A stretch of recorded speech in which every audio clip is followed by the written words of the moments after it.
No me ha tocado ver a Michael B. Jordan en muchas películas. Lo vi en Black Panther y me gustó mucho. Sé que salió en una en la nueva saga de Rocky y que le fue muy bien. Y aunque no he visto esa película y no recuerdo alguna otra en la que salga, yo tenía la idea de que era un actor de acción y en esta película me sorprendió de forma muy positiva. En este tipo de películas, aunque las disfruto muchísimo, me cuesta trabajo no caer en solo hablar de los valores obvios que aborda la temática por sí misma. La historia está enfocada en la búsqueda de justicia, en la esperanza, en el perdón y en la necesidad interior de hacer lo correcto. Sin embargo, encontré algunas otras cosas que me parecen muy rescatables y que no están tan a primera vista.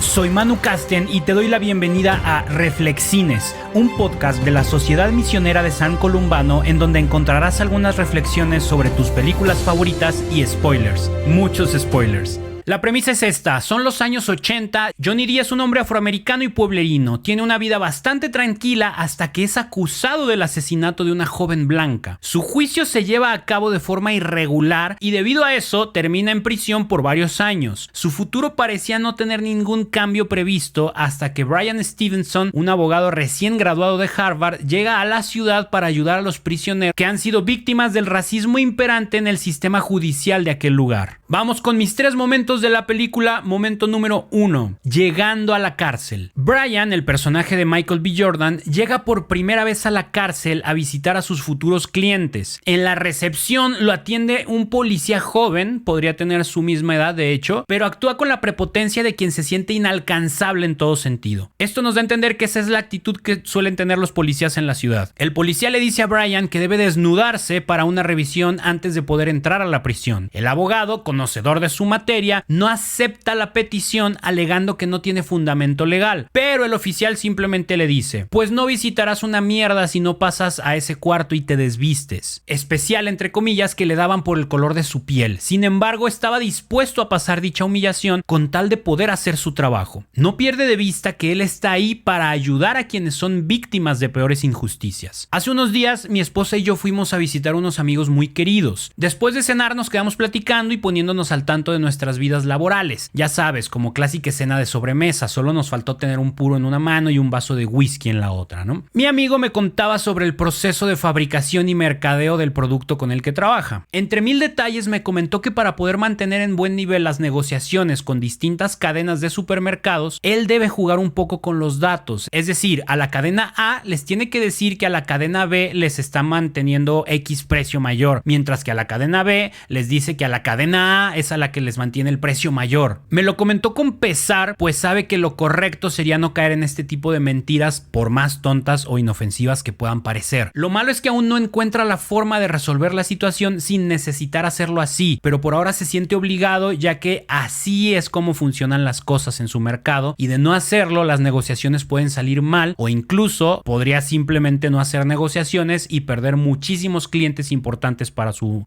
empresa. Cuando me platicó todo eso, recordé esta parte de la película. Pensé que sentirse obligado a mentir de alguna forma para que las cosas funcionen debe ser muy similar a estar obligado a desnudarse en una situación completamente innecesaria para poder hacer tu trabajo. Es una injusticia y una humillación, y es muy triste que las cosas tengan que funcionar así en muchos entornos. Muchos conocidos que trabajan con distintas empresas en el área de recursos humanos, contabilidad o capacitación, otros que están en el ámbito artístico o en la gestión cultural o en la representación, y en muchos otros ámbitos se ven obligados a estar jugando con la verdad para conseguir, ya no digo una ventaja, sino un mero trato justo. Nos vemos obligados a desnudarnos, entre comillas, para poder hacer nuestro trabajo. Claro, de seguro habrá algunas personas a las que aparentemente no les pese hacerlo de esta forma, pero yo creo, y lo digo no como una especulación tipo me imagino que, sino como cuando hablo de mi fe y mis convicciones, yo creo que cuando atentamos contra la verdad, nuestro ser lo resiente, porque fuimos creados a imagen de la verdad y renunciar a ella nos causa daño. Tal cual es como si rechazáramos una parte de nosotros mismos. Lo hagamos de forma consciente o no, vernos obligados a renunciar a la verdad o a nuestros valores y principios es una humillación que daña nuestra integridad y a la cual nadie debería ser expuesto. Si en tu trabajo sucede algo así, te invito a que te preguntes si hay alguna forma distinta de manejar esas situaciones, una forma en la que no necesites sacrificar verificar ni siquiera un poco de tu honestidad. Claro que si la encuentras requerirá de creatividad, de confrontar todo un proceso habitual y quizá hasta algunas personas, pero estoy seguro de que si lo logras, tu vida interior se verá realmente beneficiada. Momento número 2, con un espíritu derrotado.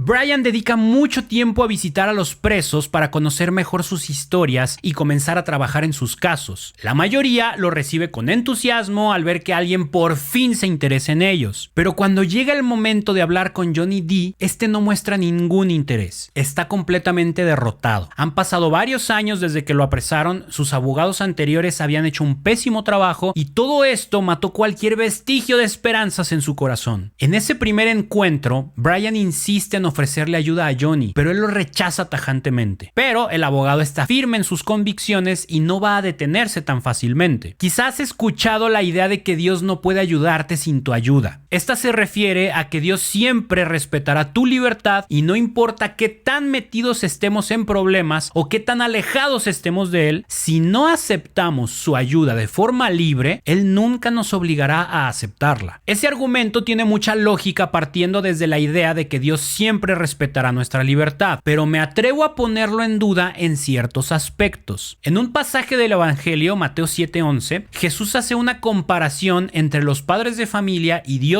Padre. Dice que si los primeros son buenos con sus hijos a pesar de ser imperfectos, ¿cuánto más será bueno con nosotros Dios, que es perfecto? Este pasaje me hace pensar en nuestros padres de familia. En mi caso, mi madre desde muy chico dejó de obligarme a hacer cosas. Siempre ha sido muy respetuosa con mis decisiones, aun cuando no le parecen las mejores. Sin embargo, nunca ha dejado de aconsejarme y ofrecerme su mano para apoyarme. Y aun cuando yo estoy más empeñado en no aceptar su ayuda, estoy seguro de que sus oraciones me acompañan en todo momento. Entonces eso me hace pensar que si una madre o un padre que son imperfectos se las pueden arreglar para ayudarnos aún sin nuestro consentimiento, sin duda alguna Dios también se las sabría arreglar para hacerlo. ¿A qué voy con todo esto? A que no nos dejemos engañar con la idea de que solo podemos ayudar cuando alguien nos dice que quiere recibir nuestra ayuda. Hace poco comencé a trabajar en un proyecto sobre el aborto. Estaba entrevistando a una chica que años atrás se practicó un aborto casero y con el tiempo ha vivido un proceso de arrepentimiento y conversión muy fuerte y ahora poco a poco se va atreviendo a compartir su testimonio públicamente. Me contaba que cuando estaba considerando abortar, las personas cercanas a ella que lo supieron intentaron convencerla de no hacerlo. Lo lógico, ¿no? Pero ella estaba convencida de lo que quería y les hizo entender que no cambiaría de opinión. Sus amigos respetaron su decisión. Actuaron bajo esa premisa de que si no quiere aceptar nuestra ayuda no podemos hacer nada y la dejaron en paz. Años después, ella reflexiona sobre todo este asunto. No quiere echar culpas, sabe que la responsabilidad es completamente suya, pero piensa que si sus amigos hubieran insistido más en acompañarla, en comprenderla, en ser empáticos y no tanto en querer convencerla de algo, muy probablemente hubieran logrado sensibilizarla de cierta forma y eso podría haber ayudado a que las cosas fueran de distinta manera.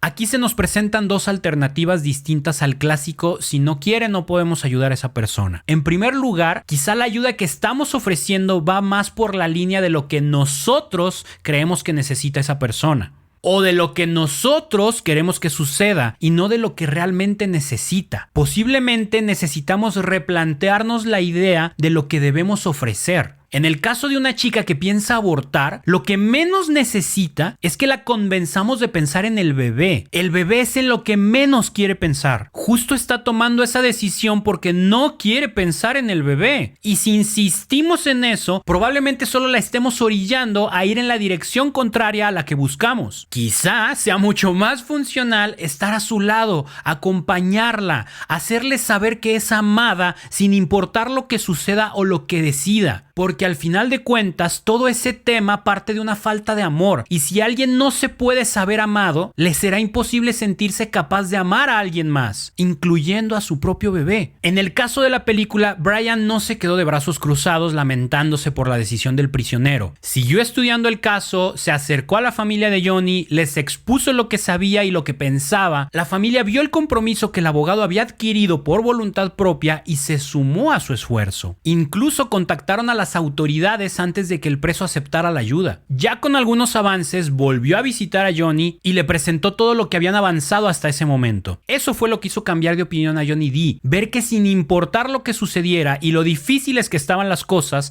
había gente interesada en él o en el posible reconocimiento público si se lograba algo. Ni siquiera en el dinero, se interesaban en él, en su persona. En segundo lugar, si en el plano terrenal definitivamente nos tienen con las manos atadas o la situación se sale de nuestras posibilidades, como cristianos creyentes tenemos la ventaja de que siempre está a nuestro alcance ayudar de una forma en la que nadie puede prohibírnoslo: la oración. Ningún mandato, ninguna ley y ninguna falta de interés puede evitar que oremos por alguien. Sí, yo sé que hoy en día para muchas personas la oración puede parecerles inútil o anticuada y tristemente incluso para muchos católicos, pero si de algo sirve, te puedo decir que me consta el poder que tiene una oración sincera que sale del corazón. Desde enfermedades graves que se curan sin una explicación lógica o situaciones súper complejas que se resuelven de manera repentina, hasta conseguir tener tranquilidad en medio de circunstancias complicadas. He visto con estos ojos cómo la oración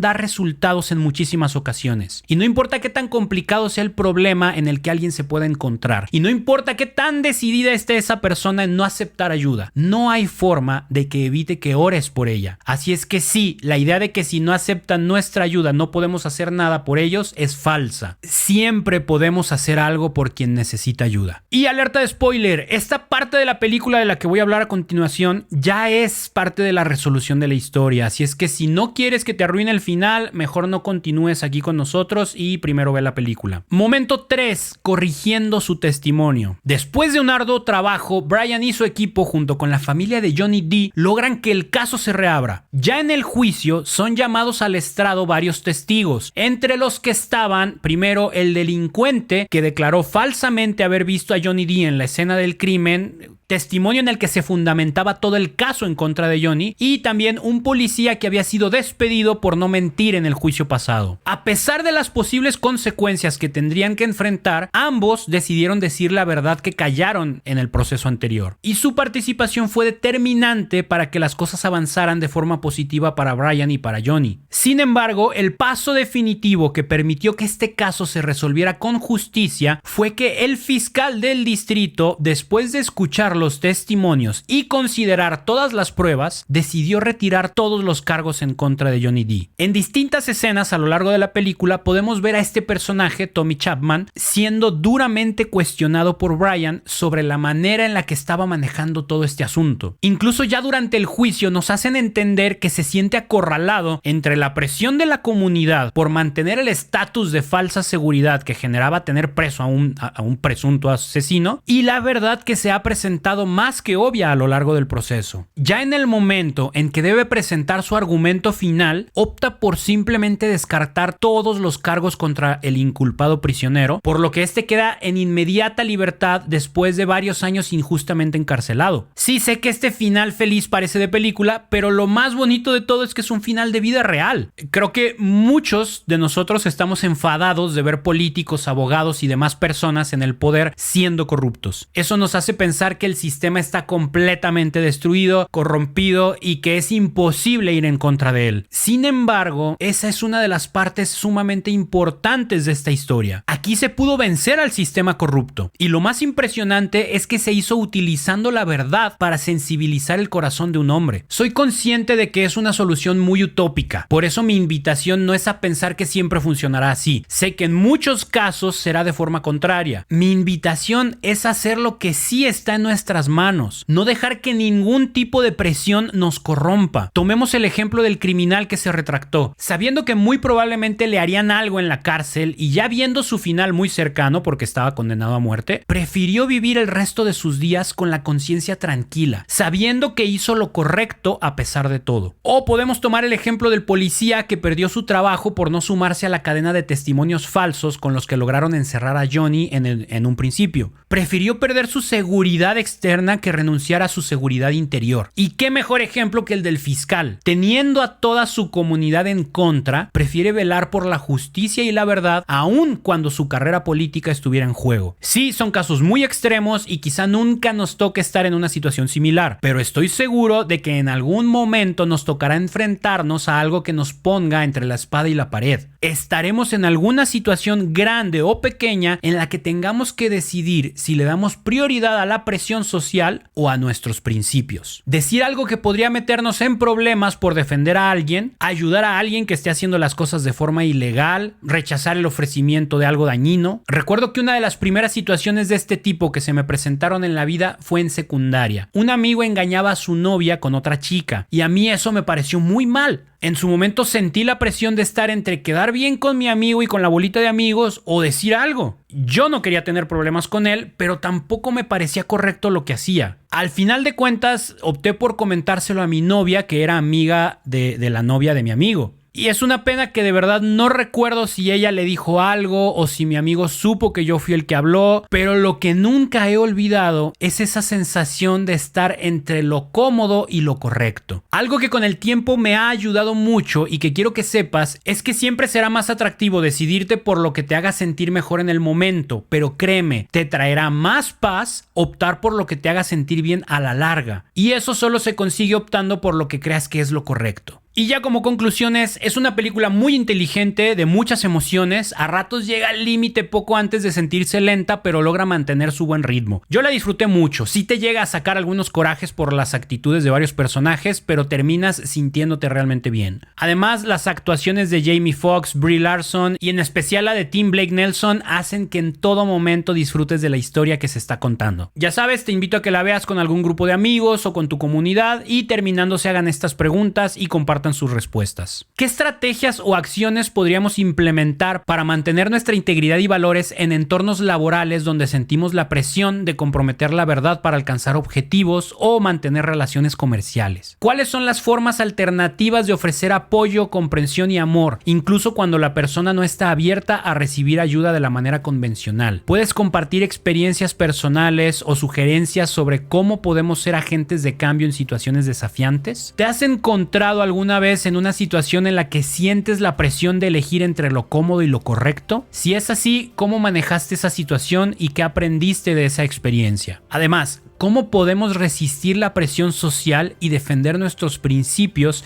incluso cuando enfrentamos consecuencias negativas por hacerlo? Y ya sabes, si tienes problemas para encontrar la respuesta a alguna de estas tres preguntas, escríbeme en mis redes sociales y te ayudo a encontrar la manera de resolverlas. Mi Instagram es @castenmanu, yo soy Manu Casten y nos encontramos pronto. Que Dios te bendiga. Recuerda visitar nuestro sitio web columbanos.org, en donde encontrarás historias y testimonios inspiradores de la misión que hacemos por todo el mundo. Y si quieres apoyar de alguna forma a la misión, no dudes en escribirnos para decirte cómo puedes ayudarnos.